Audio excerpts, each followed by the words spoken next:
여러분 안녕하십니까? 뉴스라이브 문을 엽니다. 최근 미세먼지 농도가 다시 높아졌습니다. 10월 중순부터는 난방연료 사용 증가와 국외 미세먼지 유입이 쉬운 기상 조건이 맞물려 미세먼지 농도가 다른 계절에 비해 높다고 하는데요. 외출을 자제하고 외출 시에는 마스크를 꼭 착용하는 것이 가을철 건강을 지키는 지름길입니다. 10월 22일 뉴스라이브 지금부터 시작합니다. 오늘의 헤드라인입니다. 회원동 일대를 역사도심으로 관리하는 서울시의 지구단위 계획이 시행됩니다. 하지만 이 일대 주민들은 규제만 커졌다는 반응입니다. 지지부진했던 성북구 기름동 역세권 개발에 속도가 붙고 있습니다. 동시에 기름 뉴타운도 완성돼가고 있습니다. 가로수가 시민의 안전을 위협하고 있습니다. 가로수 내부가 썩어 부러지는 사고가 잇따르고 있습니다. 노원구청에 환경미화원을 위한 휴게 공간이 마련됐습니다. 시의원 사무실을 개조해 환경미화원 쉼터로 조성됐습니다.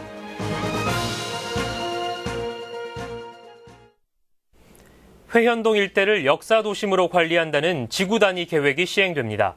서울시가 회현동의 지역적 특성을 살리면서 보행 활성화를 위한 방안 마련에 나선 겁니다. 진기훈 기자입니다. 중구 회현동 일대입니다. 서울시가 지난 2015년부터 수립하고 있는 역사도심 기본계획의 일환으로 이 일대를 역사도심으로 관리한다는 지구단위 계획을 수립했습니다. 회현동은 조선시대 남인들이 집단으로 거주해 남촌이라는 이름이 붙었고 빨간 기와지붕이 특징인 일제강점기 가옥 건축 양식, 적산가옥이 몰려있다는 특징을 갖고 있습니다. 이에 시는 현재 진행 중인 남산 예장자락 재생사업 등과 연계해 회현동 일대를 보행축으로 연결하고 동네의 역사적 특성을 보존하기 위해 회현동 일대를 역사도심으로 관리한다는 입장입니다. 우선 퇴계로변의 노선 상업지역에 대해서는 최고 높이를 36m로 제한하는 대신 건폐율 완화의 혜택을 주고 동네 골목길은 차 없는 골목으로 지정하면서 주차장 설치 기준은 완화할 계획입니다. 또 동네의 주택 중 빨간 기와지붕이 특색인 적산가옥 양식을 유지하거나 시가 보존 가치가 있다고 판단해 건축 자산이라고 지정한 주택은 개발이 제한됩니다. 시는 11월 중순까지 서울시 도시건축 공동위원회 심의를 거쳐 지구단위 계획을 확정한다는 방침입니다. 딜라이브 서울경기 케이블TV 진기훈입니다. 이렇게 회현동을 역사도심으로 관리한다는 서울시의 계획에 대해 정작 회현동 일대 주민들은 회의적입니다. 역사도심으로 관리를 한다는 건 결국 규제만 추가되는 것으로 보이기 때문이라는 건데요. 게다가 서울시는 회현동 주택들을 건축 자산으로 지정했는데 이는 법적 근거가 없었습니다. 계속해서 진기훈 기자입니다. 서울시의 회현동 일대 지구단위 계획 결정안의 주요 내용 중 하나는 적산가옥 형식을 비롯해 시가 보존할 가치가 있다고 판단한 건축물을 건축자산으로 설정해 관리하겠다는 겁니다. 이렇게 설정된 주택은 140여 채로 공동개발이 금지되고 개보수를 할 때도 제약을 받게 됩니다. 하지만 주민들은 오래된 적산가옥에선 주거가 불편한데 경관을 보존한다는 이유로 리모델링 등 개발을 제한한다는 건 무리라는 주장입니다. 여기에 회현동은 남산 고도 제한으로 이미 규제가 있는데 지구단위 계획까지 추가되면 이중 규제에 놓이게 된다는 겁니다. 수릴 조그마한 적산가옥이 이렇게 크지가 않거든요. 대부분의 사람들은 또 규제안이 또 규제가 되다 보니까 또 여기는 남산 고도 제한이 있어갖고 그 재산권을 꽉 묶어놓은 데다가 또 다른 이유로 해서 또 규제가 되는 거 아니에요? 또 건축 자산으로 지정해 개발에 제한을 둔다는 서울시의 결정에는 법적 근거가 없습니다.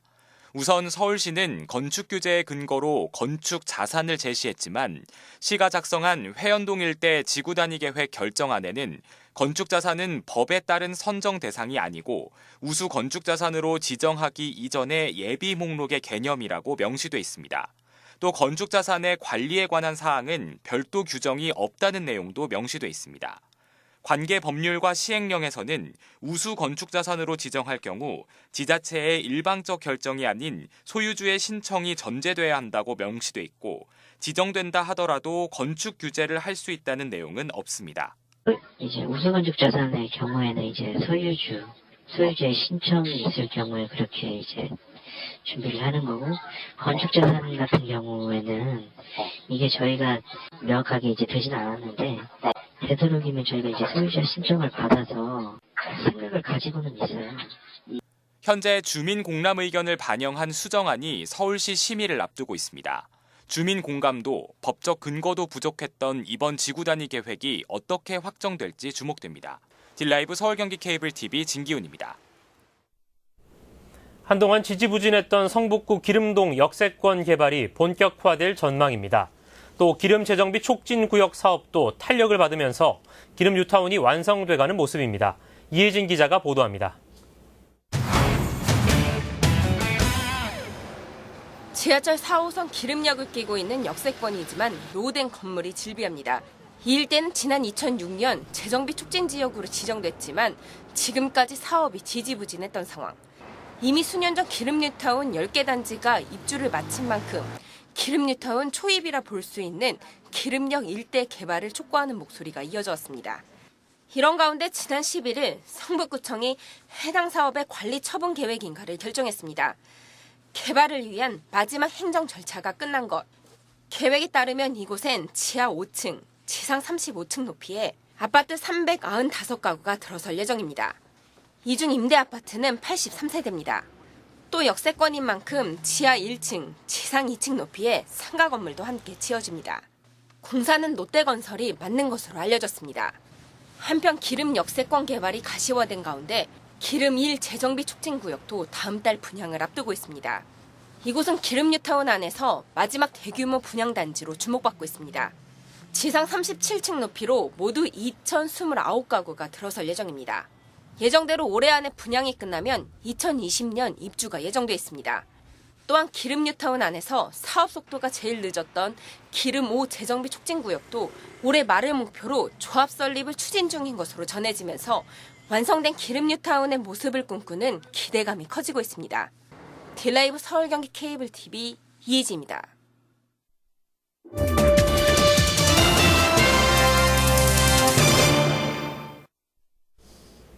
한여름 그늘도 만들어주고 맑은 공기를 내뿜으며 거리를 지키는 가로수.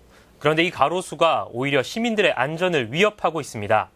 안이 썩어서 갑자기 부러지는 사고도 잇따르고 있는데 겉으로 보기에는 구별이 불가능해서 더 큰 문제라고 합니다. 송지연 기자의 보도입니다. 종로구 관철동 일대 플라타너스라고 불리는 양버즘 나무가 도로 한가운데 쓰러져 있습니다. 이 사고로 다행히 인명피해는 없었지만 차량 한 대가 파손됐습니다. 쓰러진 나무 밑동을 들여다보니 내부가 썩어 있습니다. 인도와 차도 그 사이에 넘어졌기 때문에 큰 인명피해는 없었습니다.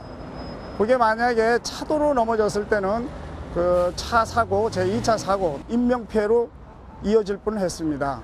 일주일도 채 지나지 않은 9월 3일 종로 일가에서 또 양버즘 나무 한 그루가 쓰러져 도로를 막았습니다. 이렇게 6월부터 9월까지 종로구에서만 모두 3그루의 양버즘 나무가 쓰러져 시민들의 안전을 위협했습니다. 꽝 소리가 나와보니까 나무가 쓰러져가지고 불안하고 언제 넘어질지 그걸 모르니까. 원래 조금 비스듬하게 눕혀 있었는데 그냥 갑자기 이쪽으로 넘어졌으면 여기 좀 다치겠죠. 세 나무 모두 겉으로 보기에는 멀쩡한 나무로 조사 결과 뿌리 안쪽이 썩어 있거나 줄기 내부에 동공이 생긴 것이 원인이었습니다. 좁은 보도에 갇혀 영양분을 제대로 공급받지 못해 속부터 썩고 있다는 것이 전문가들의 진단입니다. 양버즘 나무의 수명이 닿은 것도 또 하나의 원인입니다. 양버즘 나무의 수명은 40년 정도인데 1970년대부터 조성하기 시작한 양버즘 나무는 이미 수명이 닿은 겁니다. 종로구에는 모두 8,600여 그루의 가로수가 있는데 이 중 양버즘 나무는 1,200여 그루에 달합니다. 이 중 10에서 15%는 속이 썩어 있는 것으로 추정되지만 정확한 연구 결과는 아직 없습니다. 양버즘 나무는 1,230여 주 정도 되고요. 그중에서 육안으로는 할 수 없지만 측측컨대 약 15%, 한 150에서 한 180여 주가 중간이 비어 있거나 강한 비바람에 쓰러질 수 있다는. 종로구는 진단기계를 외국에서 사들여 11월경부터 실태 조사에 나설 계획이라고 밝혔습니다. 하지만 1,200여 그루에 달하는 양버즘 나무를 진단기계 한 대로 모두 점검하기까지는 시간이 걸릴 것으로 예상돼 혹시 모를 안전사고에 시민들은 불안에 떨고 있습니다. 딜라이브 서울 경기 케이블 TV 송지연입니다. 강남구 세곡동의 현안 중 하나는 중학교 신설입니다. 2년 전 교육부의 투자심사 문턱을 넘지 못하고 좌절됐던 중학교 신설 문제는 지난해 서울시 교육청이 다시 심사를 했는데요.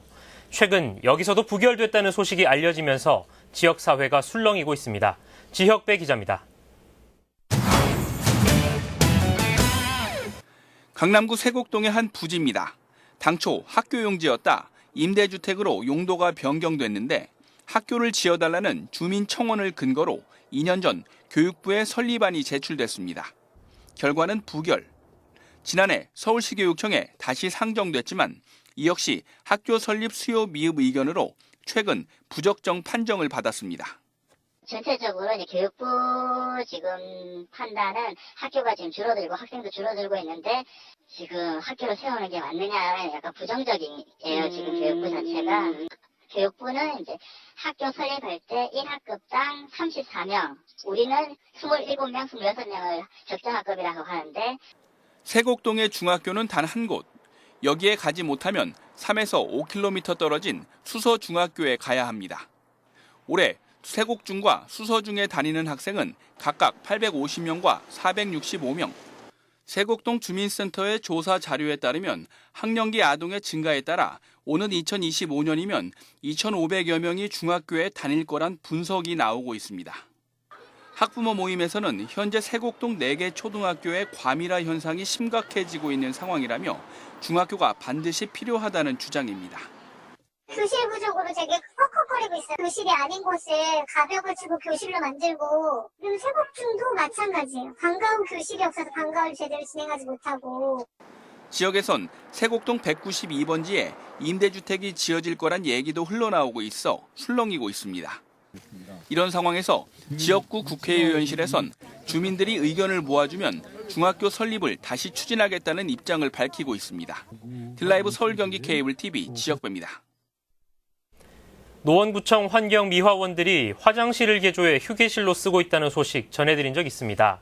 이 안타까운 사연이 알려지면서 결국 환경미화원 전용 쉼터가 마련됐습니다. 박선화 기자의 보도입니다. 노원구청 환경미화원을 위한 휴게 공간이 청사 3층에 마련됐습니다. 클린 도우미 쉼터가 지난주 현판식을 갖고 미화원에 개방됐습니다. 제8대 노원구 의회는 개원 후 첫 공약으로 미화원 휴게 공간 마련을 약속했습니다. 미화원들이 화장실 입구에 있는 물품함을 개조해 휴게 공간으로 사용 중인 사연을 접했기 때문입니다.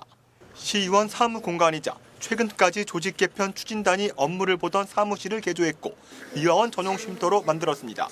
청소하시는 분들은 화장실 청소 도구함 보관해 놓는 데서 그분들의 쉼터가 사실은 시의원들이 일하는 공간이어서 시의원들한테 얘기를 해서 그 공간을 양해를 받았어요.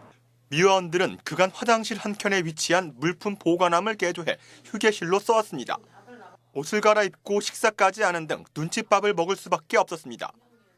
쾌적한 환경의 휴게실로 이사해 지내니 이제 2달에 쭉 뻗고 쉴 수 있게 됐다고 말합니다. 마음서전 의회와 집행부의 고마움을 표합니다. 공기도 탁하고 창문이 없었기 때문에 그리고 이제 화장실 옆이니까 아무래도 또 이미지도 그렇잖아요. 남보기도 그리고 깨끗하고 여러 가지 참 좋아요.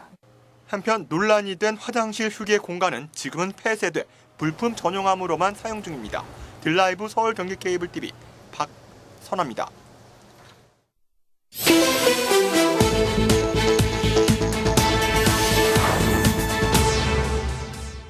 어제 아침 8시쯤 노원구 상계동의 한 아파트에서 불이 났습니다. 이 불로 다친 사람은 없었지만 주방 일부와 집기 등이 불에 타 소방서 추산 500만 원 상당의 재산 피해가 발생했습니다.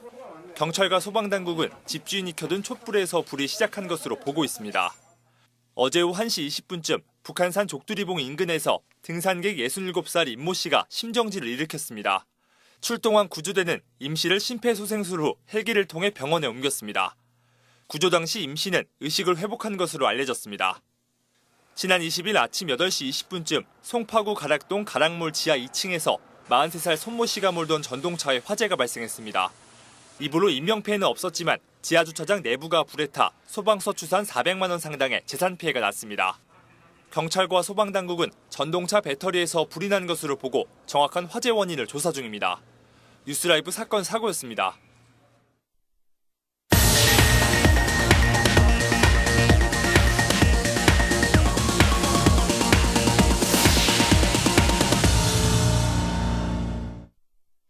(10월 18일은) 용산 구민의 날입니다. 72년 전에 해방을 맞으면서 행정구역상 용산구가 탄생한 날을 기념해 지정된 건데요. 용산 구민의 날을 기념해 한마음 축제가 열렸습니다. 이재용 기자입니다. 서로 소통하고 화합하며 더불어 잘 사는 용산시대로 나아갈 것을 약속합니다. 나는 복지를 비롯해 미래 교육과 안전 도시, 균형 발전, 그리고 문화 도시에 대한 구정 발전 공동선언을 시작으로 구민대상 시상식이 막을 올렸습니다. 올해는 이태원동에서 여러 직능 단체장을 맡으며 지역 주민들의 단합과 화합을 이끈 이한국 씨가 구민을 대표해 협동상을 수상했습니다. 기분은 좋지요. 용산을 위해서 미력한 힘이나마 보태가지고 앞으로 일을 하겠다. 특별상 수상자로는 매년 2회씩 베트남 퀴넌시에서 의료 봉사활동을 하고 있는 순천향대학교 서울병원의 이성진 교수가 뽑혔습니다. 수술을 잘 할 수 있도록 교육을 시키는 일이 가장 급선무거든요. 눈 수술을 잘 할 수 있도록 최선을 다해서 도와주겠습니다. 현장에선 효행과 모범 가족, 봉사 부문에 대한 시상을 끝으로 구민들을 위한 음악 공연이 열렸습니다. 가수 윙크를 비롯해 국악인 정신혜 씨의 소리가 구민들의 눈과 귀를 사로잡았습니다. 이날 성장현 용산구청장은 구민과 함께 용산만의 새로운 역사를 써내려가겠다는 포부를 밝혔습니다. 현재에 안주할 것이 아니라 또다시 내일의 감동을 준비해야만 합니다. 내년 1월 1일자로 적재적소에 인력을 재배치해서 성장의 DNA를 바꿔나가도록 그렇게 하겠습니다. 25번째 용산 구민의 날을 기념해 열린 한마음 축제. 구민 모두가 한마음 한뜻으로 모이는 자리가 됐습니다. 딜라이브 서울 경기 케이블 TV 이재용입니다. 송파구 방이습지에서는 매년 학생들이 벼농사를 지으며 농부의 땀방울을 경험합니다. 올해도 학생들이 돌본 벼가 쑥쑥 자라 결실을 맺었습니다. 보도에 태윤형 기자입니다. 따사로운 햇살에 누렇게 익은 벼. 저마다 고개를 숙인 채 빼곡하게 자리했습니다. 아이들은 팔뚝만한 낫을 들고 벼 베기에 여념이 없습니다. 탈곡 과정에도 직접 나서며 빗발치는 나다를 온몸으로 느껴봅니다. 오늘 이렇게 벼를 베는데 탈곡기에서 그렇게 벼가 튕겨나가는 모습이 되게 인상 깊었고 다음에도 있으면은 한 번 더 기회가 있으면 또 가서 이런 체험을 다시 해보고 싶어요. 70여 명의 학생들이 흘린 6개월간의 땀방울이 결실을 맺었습니다. 지난 5월 모내기를 시작으로 방이습지에 조성된 학생들의 논. 꾸준히 현장을 찾아 정성스럽게 돌본 학생들은 살아있는 생태 체험을 넘어 결실의 기쁨까지 누렸습니다. 처음에서는 잘 자랄까 이런 걱정도 했었고 여기까지 오면서 제가 벼를 키웠다는 게 결실을 맺어서 이제 너무 좋았어요. 방이습지가 학생들에게 생태학습의 장이 된 지 올해로 8년째입니다. 지난 2011년 생태학습관이 새로 들어서며 농촌체험뿐만 아니라 생물 관찰 등 계절별 다양한 생태체험의 기회가 열렸습니다. 모내기뿐만이 아니고 논에 사는 다른 생명들, 물자라나 거머리나 우렁이나 이런 것도 관찰하고 그 생명의 소중함이랑 쌀의 소중함을 직접 느낄 수 있도록. 한편 학생들이 수확한 작지만 정성이 담긴 쌀 한 가마니는 어려운 이웃을 위해 쓰일 예정입니다. 또 벼 지푸라기는 생태체험관에서 마련되는 볏짚 전통공예 수업에 사용됩니다. 딜라이브 서울 경기 케이블 TV 태윤영입니다. 기후변화에 대한 관심이 높아지면서 신재생에너지를 활용하려는 수요도 덩달아 늘고 있습니다. 강동구에선 학생들이 직접 에너지를 만들며 환경의 소중함을 일깨우는 체험 프로그램이 운영되고 있습니다. 보도에 박영찬 기자입니다. 조그만 안장 위에서 연신 페달을 밟는 아이들.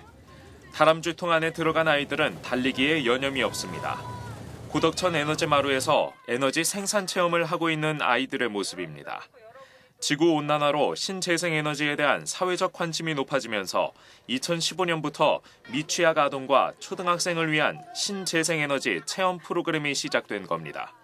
아이들은 태양과 바람, 물과 바이오 연료가 대체 에너지로 전환되는 과정을 경험하며 에너지의 소중함을 깨닫습니다. 신재생에너지가 어떤 거가 있다라는 거를 알고 우리가 에너지를 절감하고 또 사용해야 하는지를 다시 한번 생각해 볼 수 있는 총 4가지로 구성된 에너지 투어 코스에서 아이들은 태양광, 풍력 에너지가 만들어지는 과정을 체험합니다.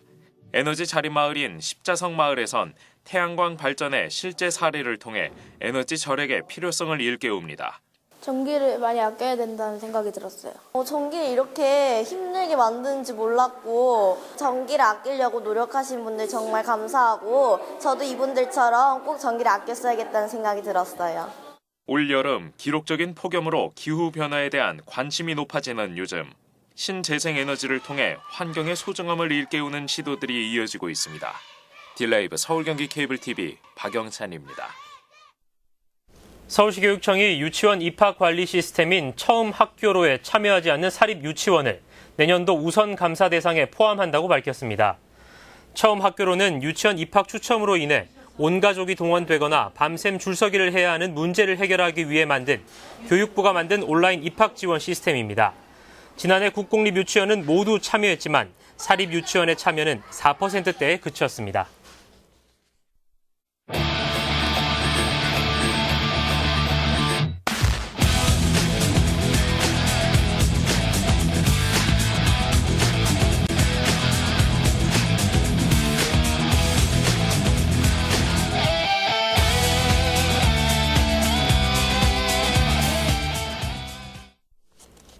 최근 4년간 서울 지하철 부정승차로 16만여 명이 적발됐습니다.